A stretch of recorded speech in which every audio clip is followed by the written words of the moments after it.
Bonjour à tous, bienvenue dans cette nouvelle vidéo qui est exclusivement axée sur les menstruations et la méditation. Donc évidemment c'est un peu plus pour les femmes, mais si vous êtes un homme, vous êtes le bienvenu et peut-être que ça parlera à votre sœur, votre copine, votre femme, votre mère, etc.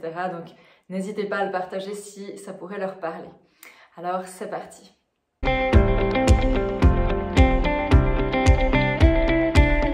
Alors comme vous pouvez le voir, la vidéo est un peu différente parce que j'ai juste dû charger les batteries de mon appareil photo, ma caméra.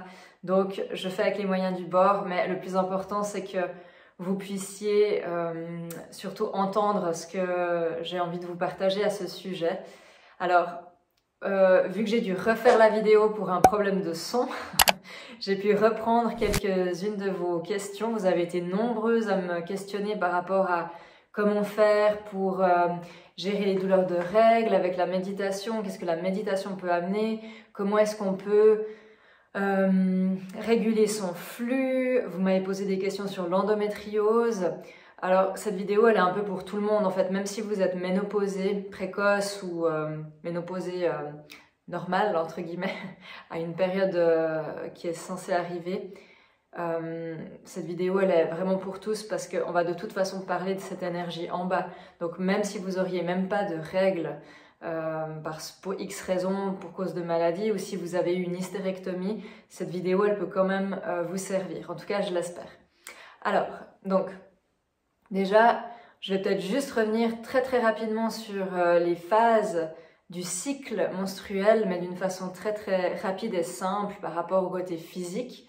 Et puis, on va amener un tout petit peu cet aspect énergétique spirituel dans ces 4 phases. Donc la première phase, c'est la phase des menstruations. Parce qu'on peut aussi, dans le milieu spirituel, entendre appeler cela la phase de la sorcière. Après, voilà, ça peut vous faire sourire, mais j'ai aussi pris un petit peu les termes qu'on peut entendre ou que j'ai souvent entendus. Donc cette première phase, c'est la phase des menstruations, c'est la phase de vos règles. C'est une phase où on est beaucoup plus à l'intérieur, on a envie de voir personne, on est dans une phase de repos. On a vraiment besoin de se choyer parce que c'est fatigant, parce qu'il y a une déperdition d'énergie, mais d'énergie vitale aussi, concernant tous les minéraux que ça peut comporter, et notamment le manque de fer, par exemple, etc. Donc on a vraiment un aspect d'intériorisation dans cette phase-là. Ensuite, des menstruations jusqu'à l'ovulation, on est dans la phase de la Vierge. C'est-à-dire qu'on commence gentiment à sortir de sa grotte, l'énergie remonte un petit peu, elle repart gentiment. La troisième phase, c'est la phase de la mer. C'est là où on est au summum de notre personne, de notre énergie. C'est vraiment la phase de l'ovulation. Et là, on brille, on rayonne, on est très créative, on a du peps, on pourrait déplacer des montagnes. On a vraiment une énergie où on a envie d'être dans le partage, dans le soutien. On se sent au top du top, on se sent belle, on se sent vraiment au top de ce que l'on est. Et puis vient la 4e phase qu'on appelle la phase de l'enchanteresse, qui est la phase de la fin de l'ovulation jusqu'aux prochaines règles. Et là, de nouveau, le cycle recommence, l'énergie rediminue parce que les hormones changent et le corps, en fait, qui n'a pas été fécondé, se prépare finalement à retourner dans son hibernation intérieure. Et ce qui peut se passer dans ce moment-là, c'est que vu que votre ovule n'a pas été fécondé, juste avant vos règles, peut-être que vous ressentez que, je sais pas, vous êtes morose, vous êtes mélancolique, vous êtes triste, que vous vous sentez nul, vous vous sentez inutile. Vous étiez au summum, là, au taquet, et puis tout à coup, vous vous dites, mais en fait, ça sert à rien ce que je fais, ou bien je sais pas ce que je veux, ou vraiment on est un peu dans cette énergie, oh j'ai faim, oh mais en fait j'ai pas faim, je sais pas quoi manger, enfin voilà. Il peut y avoir cette sensation un peu de tristesse, de mélancolie, parce qu'en fait cet ovule qui n'a pas été fécondé, même si vous ne voulez pas d'enfant, c'est quand même, il va se dissoudre, cet ovule, c'est ce qui va provoquer vos règles. Et finalement, c'est comme si à l'intérieur de vous, si vous voulez, au niveau physique, c'est comme si votre corps vous dit c'est un échec. Et indirectement, inconsciemment, énergétiquement, vous ressentez ça comme un échec. Même si ce n'était pas du tout prévu que vous vouliez avoir d'enfants, par exemple. Donc, il n'y a pas tout le monde qui vit ça, évidemment, ça dépend de chaque femme, mais c'est vraiment des choses que j'entends beaucoup et que pas mal de femmes peuvent vivre. Donc, si vous avez cette sensation-là, c'est normal. Et puis ensuite, justement, on recommence le cycle avec les règles qui recommencent. Ce qui peut être intéressant quand même, ce qu'il faut savoir d'un point de vue physique, et on le voit chez les sportives de haut niveau, là je pense à une équipe de basket, sauf erreur, où ils avaient fait une étude, où ils avaient pris cette équipe de basket et les coachs s'étaient calqués sur les menstruations des joueuses pour qu'elles puissent s'entraîner selon leur cycle, selon où elles en étaient dans leur cycle. Et en fait, ils ont vu que ça augmentait les performances parce que justement, il y a ce respect du cycle, il y a ce respect du naturel, de l'organique, où on arrête d'aller contre la nature et on écoute vraiment, on va dans le sens de la nature, on va dans le sens du flux. Donc, même si vous êtes ménopausée par exemple, ou que vous avez une hystérectomie, etc., il y a quand même un cycle qui se joue en vous, différemment, mais écoutez ces moments de cycle. Ça veut dire si vous sentez du repos, que vous avez besoin de repos, ne prévoyez rien. Annulez tout ce que vous avez à faire. Faites moins. Et puis quand vous êtes au summum de votre art, allez-y, quoi. C'est que c'est le bon moment. Donc voilà un petit peu ce que je voulais dire par rapport à cet aspect physique. Maintenant, d'un point de vue plus énergétique, et là je tiens juste à le souligner, cette vidéo et cette chaîne, je parle vraiment de l'angle de vue de la spiritualité, de l'énergétique.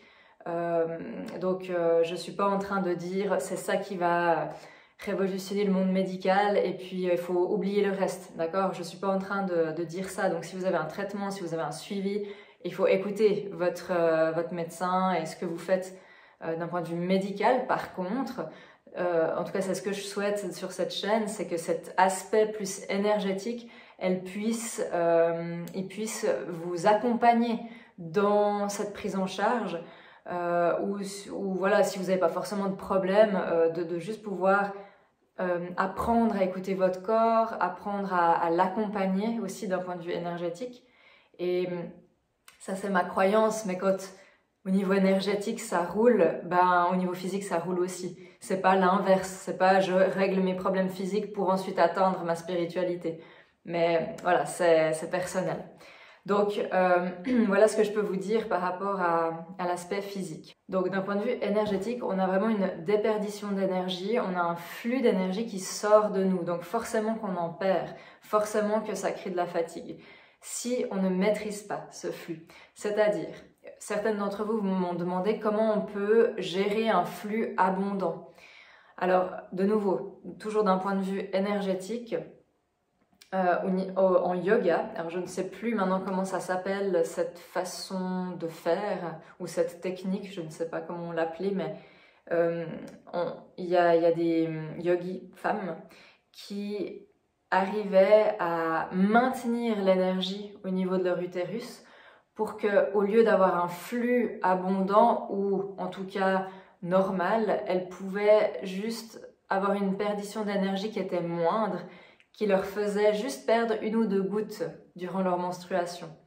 Donc ce que j'essaie de vous dire par là, c'est que si vous avez conscience de ce qui se passe dans votre corps et que vous ne subissiez pas d'âme nature et que vous repreniez ce pouvoir à l'intérieur de vous, vous pouvez tout à fait être plus dans la compréhension de votre corps physique et donc d'être beaucoup plus attentif à votre énergie. Si vous êtes conscient, vous pouvez vraiment diminuer la problématique de la perdition d'énergie.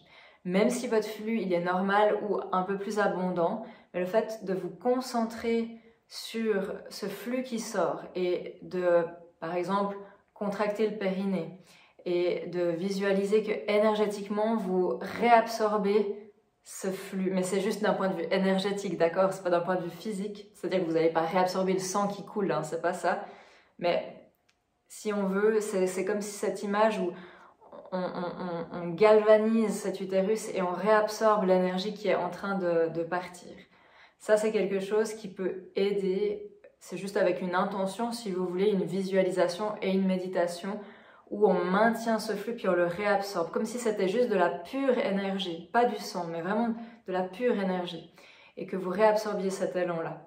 Donc même si le flux continue d'être conséquent, enfin normal ou conséquent, énergétiquement, vous êtes déjà beaucoup plus consciente de ce qui se déroule dans votre corps, vous êtes vraiment en train de le voir, de l'écouter, et ça peut vraiment tout changer.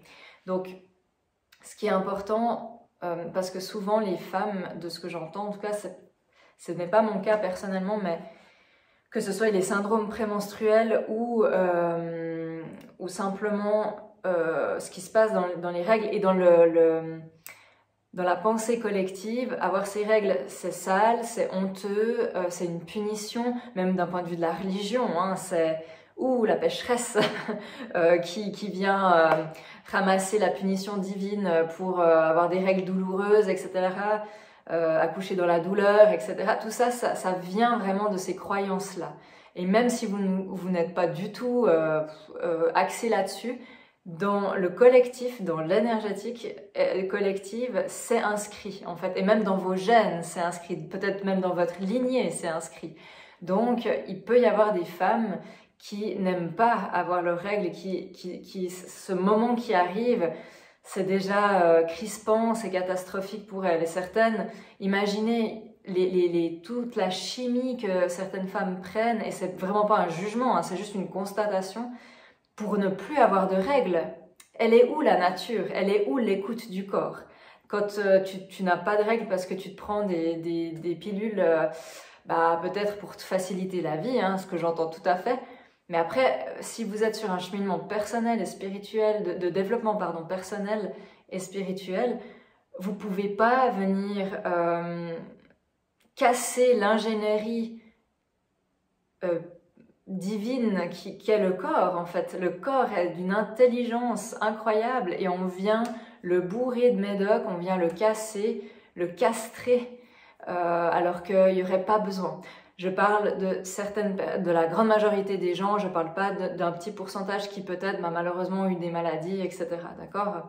Mais vraiment de celles qui le font pour se faciliter la vie d'un point de vue sexuel, d'un point de vue justement parce qu'elles n'aiment pas leurs règles, etc. Donc c'est important de comprendre qu'il y a toutes ces croyances qui font que les règles c'est négatif, ou ça peut être perçu comme négatif. Donc déjà, il y a une énorme pression et puis on n'est plus dans cette observation et cette grâce, en fait, de voir comment ce corps il fonctionne. Et si vous arrivez à voir ce cadeau que c'est, parce que quand il y a les règles qui viennent, c'est aussi une purification. C'est un moment où vraiment vous pouvez vous reposer, c'est un moment où vous êtes avec vous et votre corps vous invite à aller vraiment à l'intérieur. Vous n'avez pas le choix en fait que d'aller dedans. Donc c'est aussi pour ça que les femmes ont souvent les intuitions ou une forme de connaissance qui est peut-être un petit peu plus rapide que chez les hommes. Mais bien sûr, je fais une grosse généralité, hein, mais il y a quand même une connaissance du corps qui est peut-être plus profonde et donc comment dire ça? Une compréhension des choses, même inconsciemment, qui est un petit peu plus poussée. Peut-être chez les hommes c'est différent, il y a d'autres formes de cycles et bien sûr il y a d'autres compréhensions et d'autres connaissances que eux auront, que nous on aura peut-être plus tard, etc. Mais voilà, tout ça pour dire que ça fait partie de nous en fait.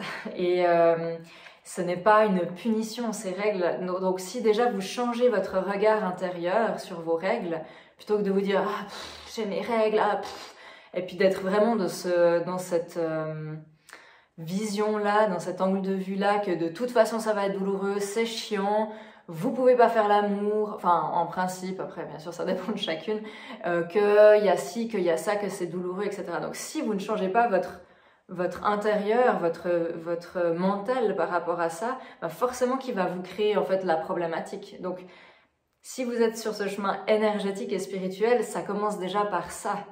Et ensuite, bah, c'est clair que quand il y a moins de douleur, ou qu'on peut au moins soulager, ou voire carrément faire disparaître les douleurs, on peut être beaucoup plus à l'écoute, ça c'est évident.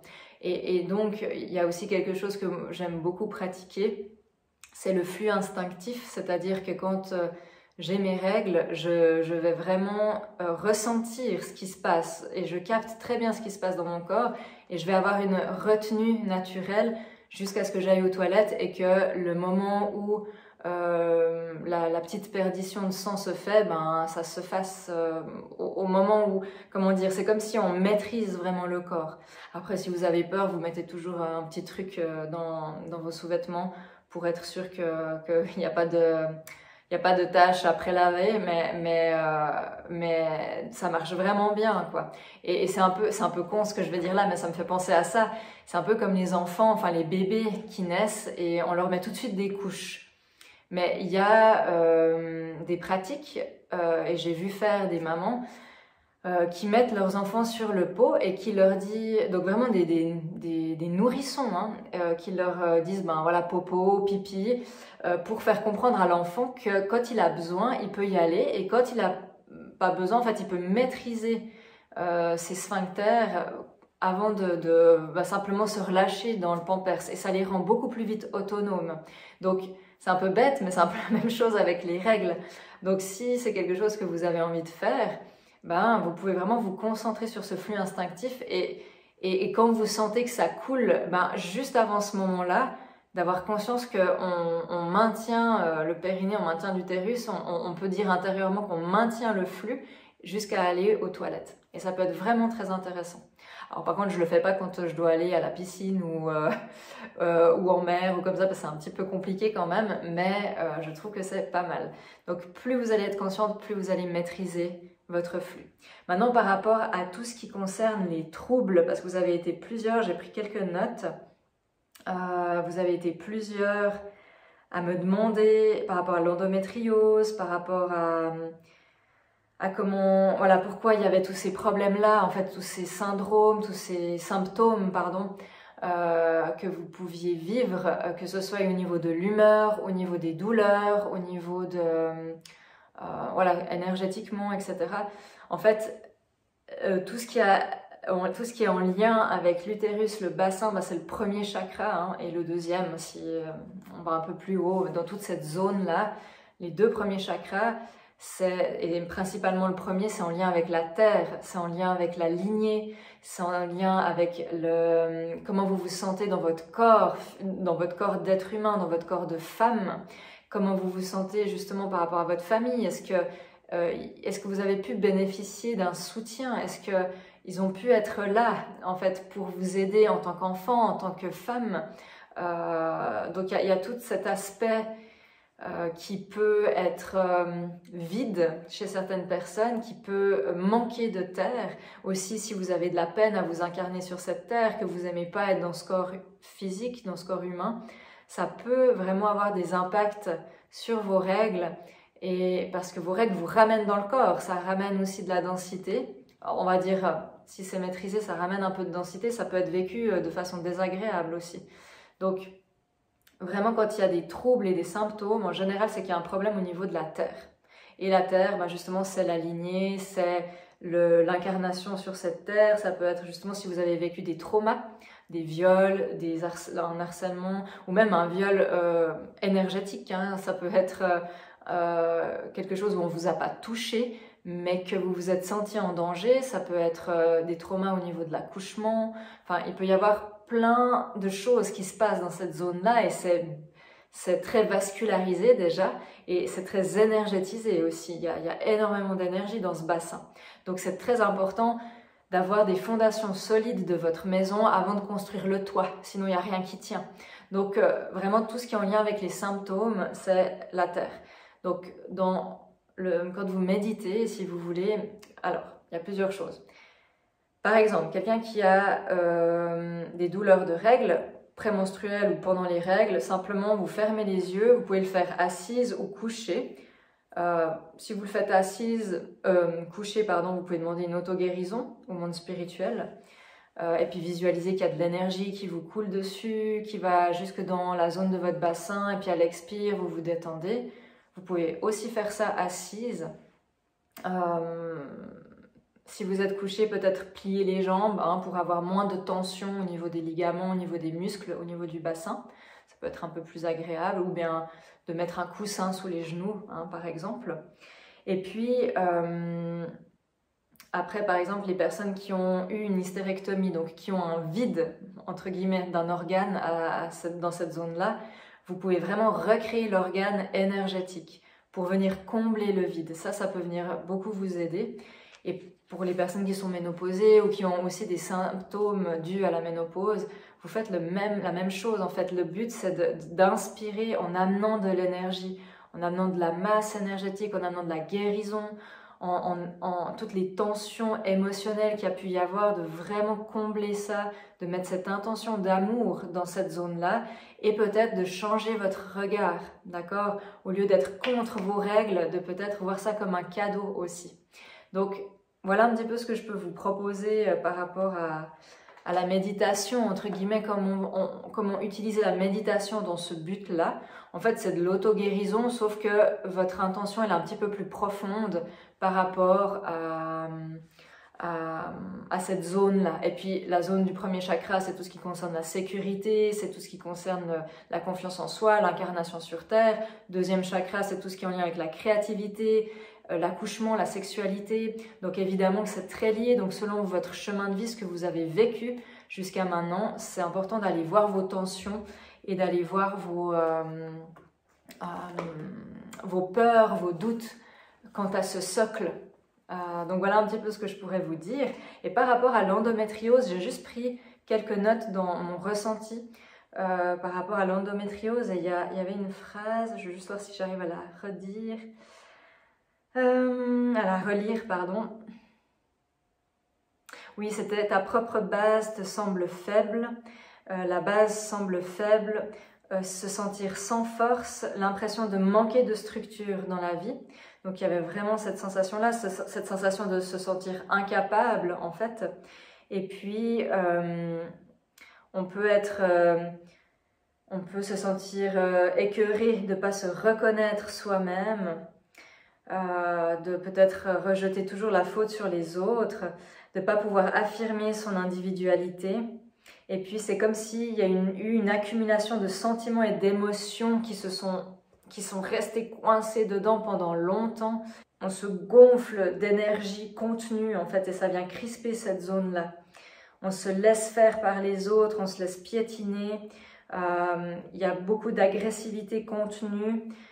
Et on n'arrive pas en fait à la sortir. Donc c'est vraiment l'endométriose, il y a vraiment cette notion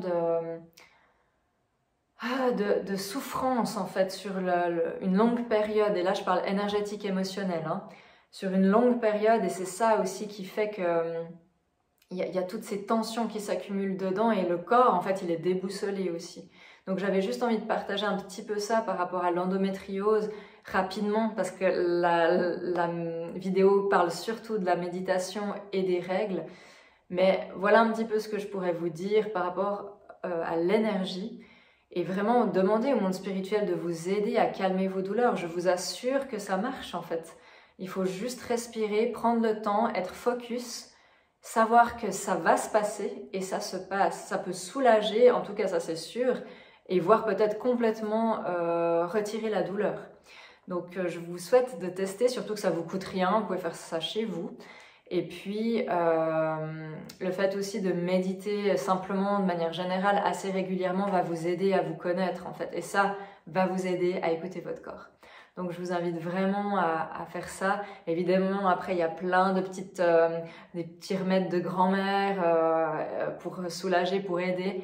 Mais je voulais parler de l'aspect énergétique. Si en commentaire, vous voulez partager votre histoire ou bien votre expérience par rapport à vos règles ou à votre endométriose, votre ménopause, etc., ben, ça pourra être bienvenu pour peut-être aider d'autres personnes. Je vous remercie de m'avoir écouté et puis je vous souhaite une très belle journée.